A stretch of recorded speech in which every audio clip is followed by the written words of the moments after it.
Crime.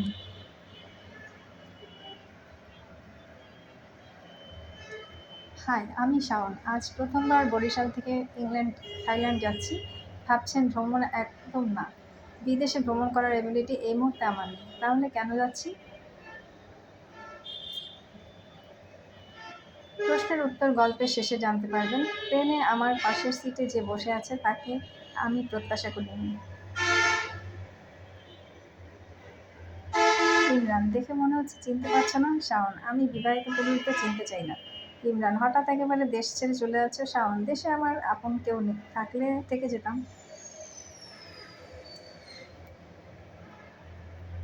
ইমরানের সাথে কথা বাড়াতে ইচ্ছা করছে না। বন্ধুত্ব তার আগ্রহ হয়েছিল, ভেঙে গেছে তার উদাসীনতার কারণে। যখন তার কেউ ছিল না তখন তার পাশে বাবা ছিল, বাবা নেই, সেই সম্পর্কও নেই। তার পাশের সিটে সত্যিই খুব বিব্রত হচ্ছি। সারা পথ ঘুমিয়ে কাটিয়ে দিলাম।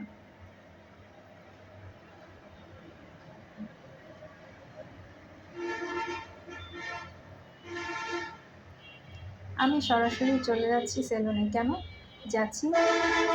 শাওন, হ্যালো ম্যাম, আমি বাংলাদেশ থেকে এসেছি। সুসি, আমার খোঁজে কেউ আসে না। শাওন, যার খোঁজ কেউ রাখে না আমি তাকে স্পেস দিতে চাই। সুসি, পাহাড়ি অঞ্চলের মেয়ে, বয়স প্রায় 50, স্থানীয় সেলুনে জব করে, অত্যন্ত পরিপাটি হবে ধারণা ছিল। সেলুনের কাছে রুম শেয়ার করে বসবাস করে। সুসি, সারাদিন প্রবাসী বাংলাদেশিরা বিদেশে এলে দেশের মতো আয়েশি জীবনযাপন করতে পারে না। ভোর সকাল 6টা, ঘুম থেকে উঠে তৈরি হয়ে সেলুনে যেতে হয়। 8 ঘন্টা টানা কাজ শেষ করে মাঝে মাঝে সেলুনের চাপ বেশি থাকলে ওভারটাইম করতে হয়। রাতে ক্লান্ত শরীর যখন বিছানায় এলিয়ে দিয়ে শুয়ে পড়তেই চোখে ঘুম জড়িয়ে যায়। হঠাৎ মনে হয় কেউ যেন আমাকে ধরে টানছে। আবার কখনো বুকের উপর ভারী কিছু চাপা দেওয়া মনে হচ্ছে।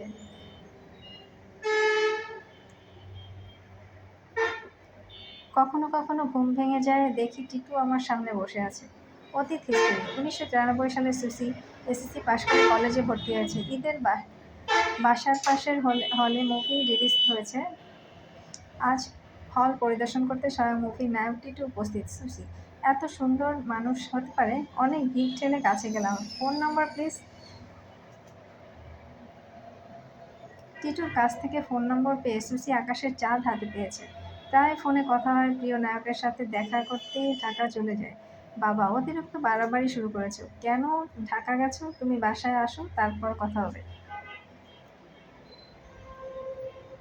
সুসি, বাসায় গেলে আর রক্ষা নেই। ঢাকা আসার স্বাদ মিটে যাবে। টিটু, তোমার ফিরে যেতে হবে না, তুমি আমার সাথে থাকবে। আমরা বিয়ে করব। সুসি, খুশিতে মনে হয় টিটুর নদীতে ঝাঁপ দিতে পারলেই মুক্তি। কিন্তু টিটু নদী না, সমুদ্র। একবার ঝাঁপ দিলে রক্ষা নেই। মাঝে কেটে যায় 3 বছর। ম্যাগাজিনে টিটু সুচির রসালো গল্প পড়তে সাধারণ মানুষ খুব পছন্দ করে। কিন্তু বাস্তবতা হচ্ছে টিটু শুধুমাত্র সুচির না, সে সবার। অভিমান থাকা সত্ত্বেও বাবা তার দুজন শুভাকাঙ্ক্ষী নিয়ে সুচিকে ফিরিয়ে নিয়ে আসে। সেদিন সংবাদ শিরোনাম হয়ে যায় সুচি। তারপর থেকে সুচি প্রবাসী। শাওন, ম্যাম, আপনি অবিবাহিত কিন্তু নিজেকে টিটুর ওয়াইফ ভাবছেন কেন? সুসি, আমরা 3 বছর একসাথে ছিলাম। শাওন, একসাথে থাকলেই কি কাছের মানুষ হওয়া যায়? সুসি, আমাদের প্রতি রাতেই দেখা হয়। শাওন, আপনাকে দুদিনের জন্য হলেও আমার সাথে যেতে হবে।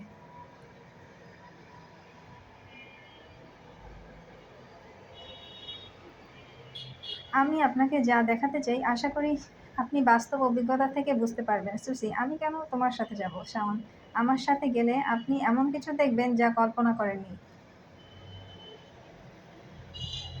সুসির ইচ্ছা না থাকলেও শাওনের অনুরোধ রাখতে হয়েছিল। থাইল্যান্ড থেকে বরিশাল সরাসরি কলাবাগান, 3 তলা ওই বাড়িতে দীর্ঘ 1 বছর শাওন সাবলেট ছিল। সুসি, তোমার সাবলেট বাসা দেখাতে এনেছো? শাওন, আরে না, সাবলেট বাসা দেখে আপনার লাভ কি? আপনি দোতলায় দরজা নক দিবেন, আমি পিছনে আছি।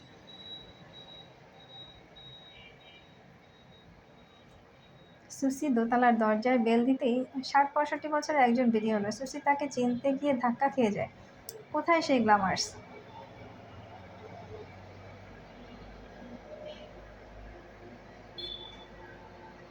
সুসি, টিটু, তুমি বেঁচে আছো? আসলেই কি আমি ঠিক দেখছি?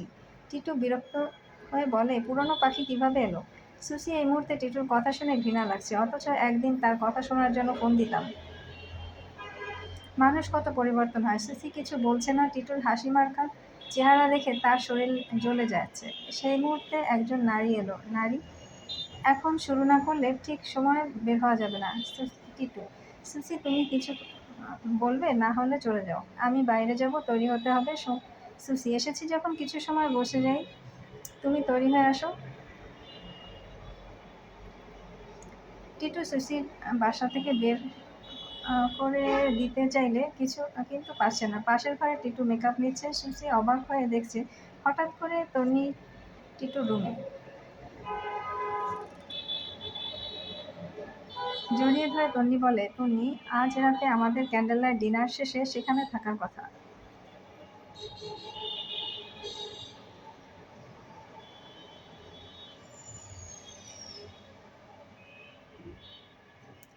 সুসি পাশের ঘর থেকে সব শুনে। টিটু রাজনৈতিক দলের সাথে যুক্ত। হঠাৎ তার পাশের অল্প বয়সী একটি ছেলে এসে বসে। আমি মফিজ, বাবার দোয়ায় সব মানুষের সেবা করি।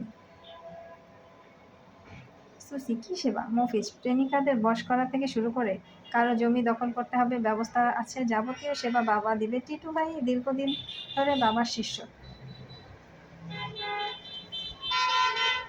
সুসি, কিভাবে সেবা দিবেন? মফিজ, বাবাকে হাদিয়া দিবেন, বাবা সেখানে যাবে, কাজ হয়ে যাবে। এই বাসা, রূপাতলী বাসা, ধানমন্ডির বাসা সব টিটু ভাইয়ের দখলে। বাবা গেলে কাজ হয়ে যাবে। টিটু ভাই আবার সিনেমায় আসবে। শাওনের বাপ নেই, তার পক্ষে কেউ নেই। তাকে কাজ করানো বাবার প্রতি রাতেই সেখানে যায়। সুসি হাসি দেয়।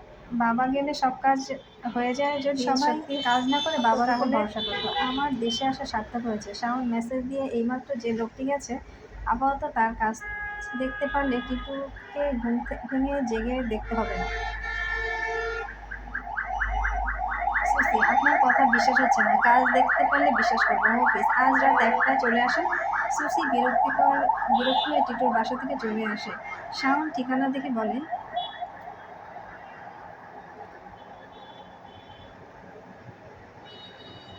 শাওন আমার ঠিকানা দিয়েছে, আজ রাতে আক্রমণ হবে। সুসি, এখন করণীয়? শাওন, আগে আপনি সচক্ষে দেখেন, তারপর ব্যবস্থা নিয়ে যাবেন।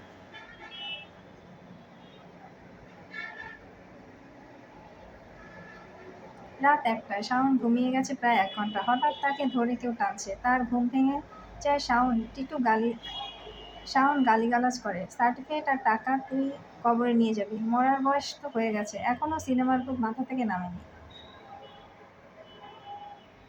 আমার বাবাকে তুই ষড়যন্ত্র করে বিনা চিকিৎসায় মেরেছিস। যদি প্রমাণ করতে পারি, তোর হাজতবাস কেউ রাখতে পারবে না।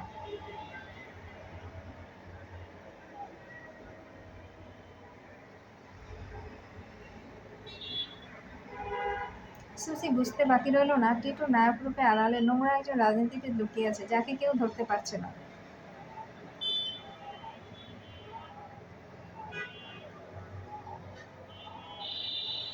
অথচ এই টিটুর জন্য সুসি, লেখাপড়া, সংসার কিছুই হয়নি। সমাজের সামনে সে অপরাধী। আসলে অপরাধী টিটু।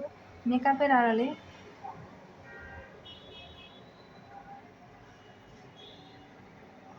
চেহারা লুকিয়ে রেখে সাধারণ মানুষকে অশান্তির কারণ হয়েছে। হাজার কোটি টাকা লুট করার অভিযোগ নিয়ে দিব্যি ঘুরে বেড়াচ্ছে। আসলে কেউ তাকে চিনছে না, নাকি সবাই মুখে টাকা গুঁজে রাখছে?